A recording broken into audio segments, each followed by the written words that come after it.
Good afternoon. My conviction that this country needs to go for growth is rooted in my personal experience.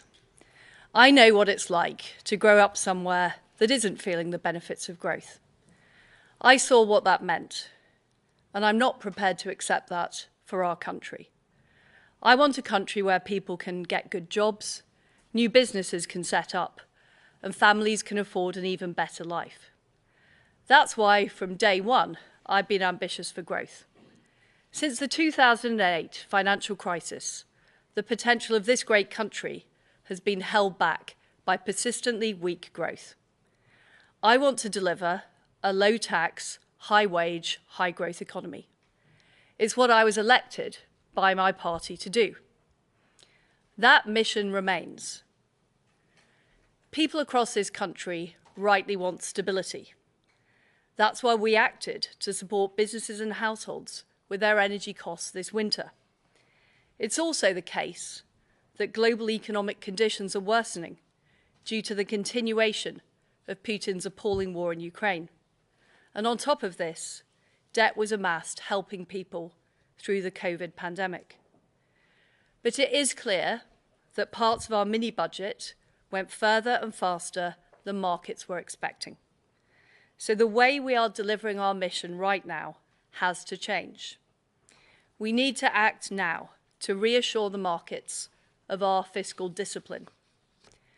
I have therefore decided to keep the increase in corporation tax that was planned by the previous government.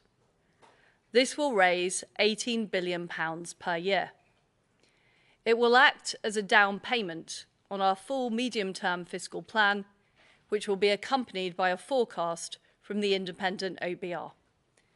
We will do whatever is necessary to ensure debt is falling as a share of the economy in the medium term.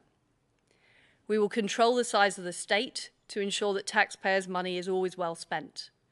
Our public sector will become more efficient to deliver world-class services for the British people. And spending will grow less rapidly than previously planned.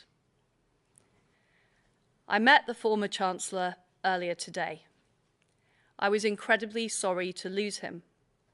He is a great friend, and he shares my vision to set this country on the path to growth.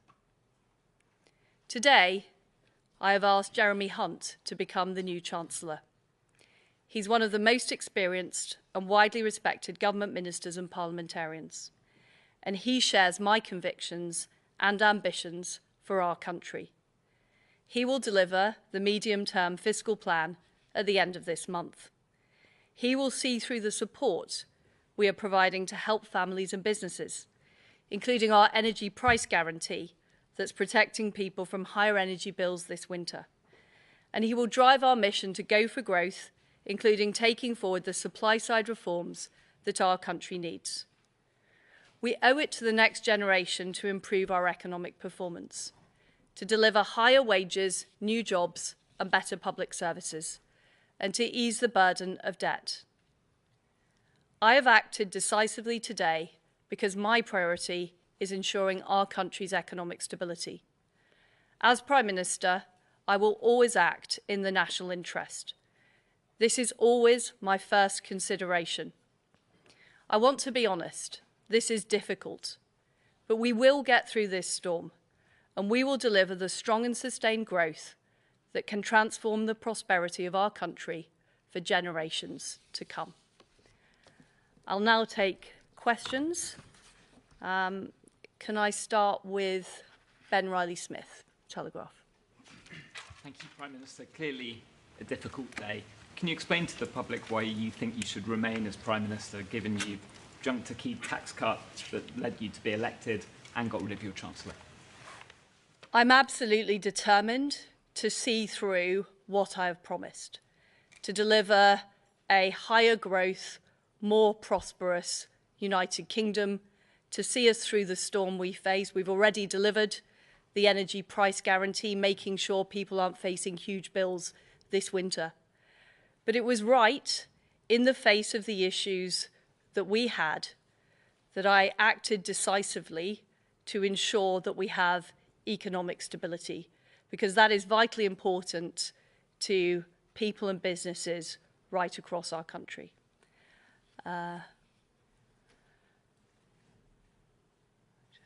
Harry Cole. Thank you, Prime Minister. Harry Cole from The Sun. You were the one that wanted to cut the 45p rate.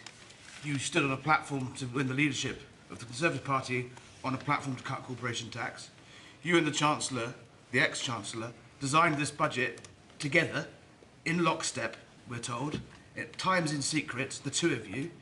He has to go because of the fallout from it. How come you get to stay? Well, my priority is making sure we deliver the economic stability that our country needs. That's why I had to take the difficult decisions I've taken today. The mission remains the same. We do need to raise our country's economic growth levels. We do need to deliver for people across the country. We're committed to delivering on the energy price guarantee, which people are already seeing in their bills. But ultimately, we also need to make sure that we have economic stability, and I have to act in the national interest as Prime Minister.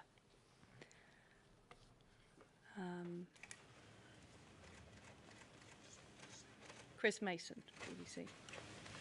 Excuse the bluntness, Prime Minister, but given everything that has happened, what credibility do you have to continue governing? What I've done today is made sure that we have economic stability in this country. Jeremy Hunt, as Chancellor, is somebody who shares my desire for a high-growth, low-tax economy.